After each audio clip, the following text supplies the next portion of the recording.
You've probably wondered, while visiting the house of my good friends Beyonce and Jay-Z, who was the architect behind this remarkable building?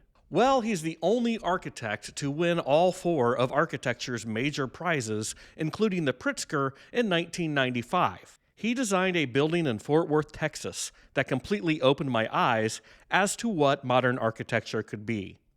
And to top it off, dude was self-taught and never went to architecture school. That's right, it's time we talk about my favorite architect, Tadao Ando.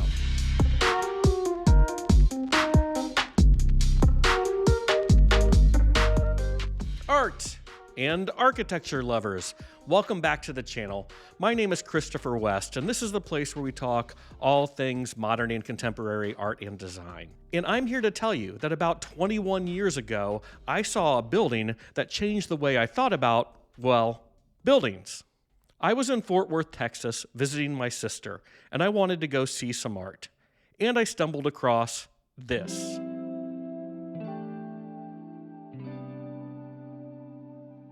Holy crap!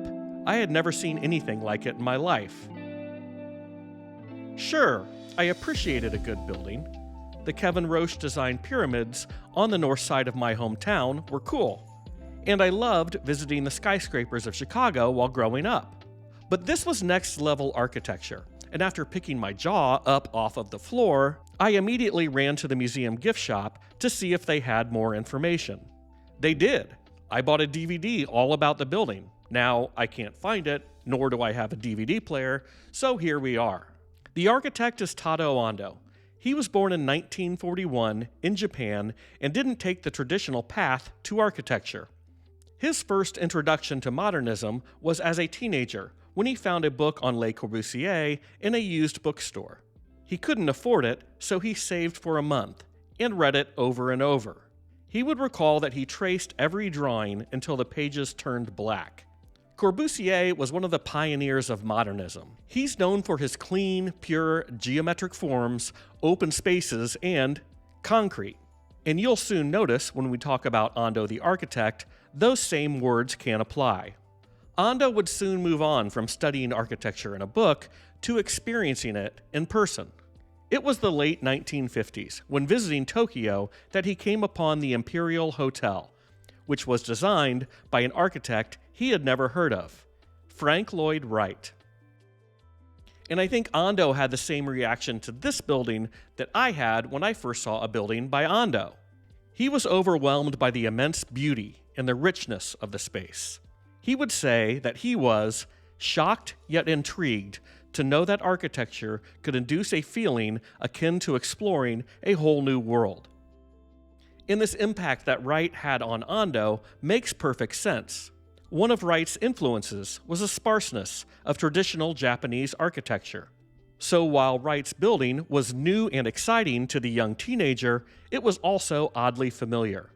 And so it was this building by Wright, coupled with learning about Le Corbusier in a book, that prompted Ando to quit boxing.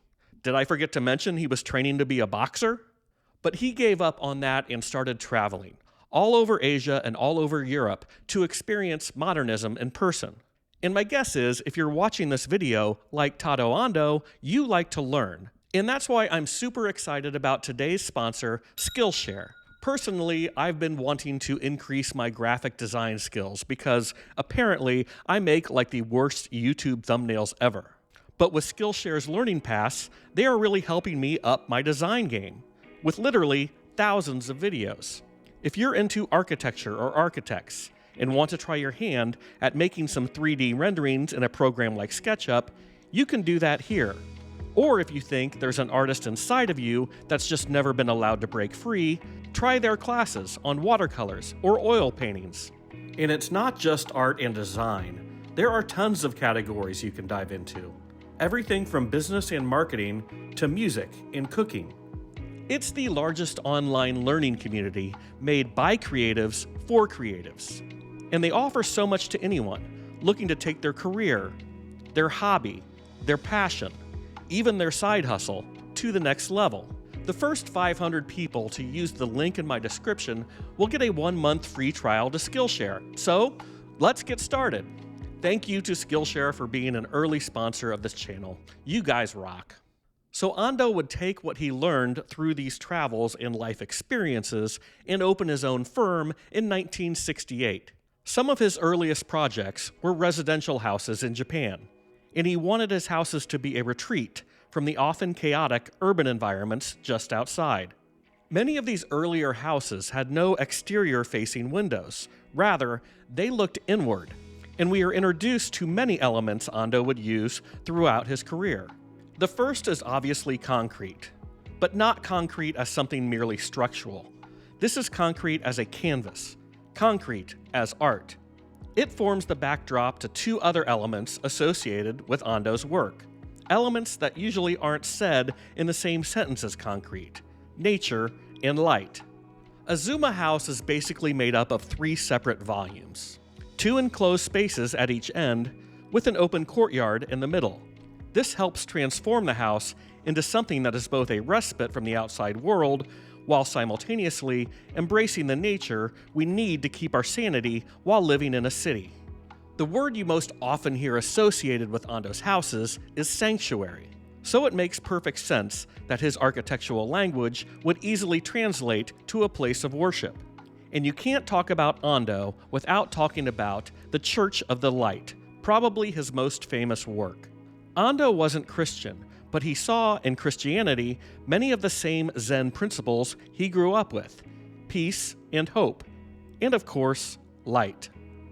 The stark simplicity of the concrete walls are transformed by a single cross-shaped cutout that allows the light to flood the space, turning it into a spiritual, and here's that word again, sanctuary.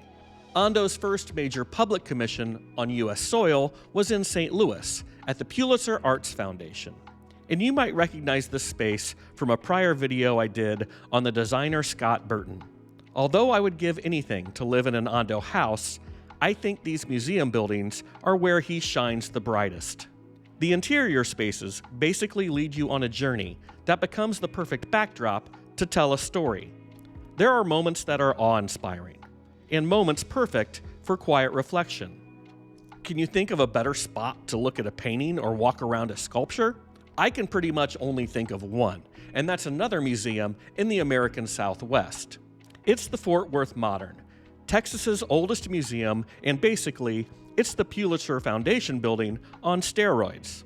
I think Ando and the trustees had a meeting before construction began and decided they were going to create the perfect space to showcase their collection while simultaneously sparing no expense. My brother-in-law worked for the company that supplied the concrete for this building, and the stories he tells are nuts. This giant company dedicated one entire plant just to this project because the recipe for this concrete was so exact they couldn't have any risk of cross-contamination from more pedestrian concrete used on things like roads and bridges. There was special order sand, special order stone. Extra quality control measures were used at every stage. Everything was so precise that this plant, which on a normal day could send up to 200 trucks out for regular jobs, was sometimes sending as few as 4 cement trucks out per day for this museum building. But the result? It's absolutely sublime. Is there a better space to look at a Martin Puryear sculpture? Or an Andy Warhol painting? Just to reach this painting, Ando again takes you on a journey, through the main hall, up the grand stairs. And your reward is seeing this remarkable self-portrait presented unlike any place else in the world. It's absolutely spectacular, and please don't tell anyone at the museum, but I've instructed my sister to take a little scoop of my ashes and spread it along the base of this painting after I pass. That's weird, I know, and I don't care. If you can, get out there and experience one of his buildings in person. The page or the screen just can't do them justice. And there's one more tragic story I must include. I mentioned in the beginning that his houses have started to attract attention from celebrities. Beyoncé and Jay-Z, of course. And Tom Ford has a house designed by Ando in New Mexico. But there's one asshole who has destroyed an Ando home. You may have seen it in the news. I'm of course talking about Kanye, or whatever the hell he's calling himself these days. But Kanye decided he had a better design sense than one of the most talented architects of our lifetime. And so he gutted this beautiful Ando home on the beach. The only good news to this story is that the house was sold again and is being brought back to its intended glory. And the best part? As reported earlier this year, it looks like Kanye lost about $36 million on this entire deal. That's all for today, folks. If you found this video even mildly satisfying, I'll ask if you consider subscribing to this channel. Thanks again to Skillshare for sponsoring this video. Remember to click that link below in the description for a 1-month free trial, and I look forward to seeing you all on the next one. Ciao!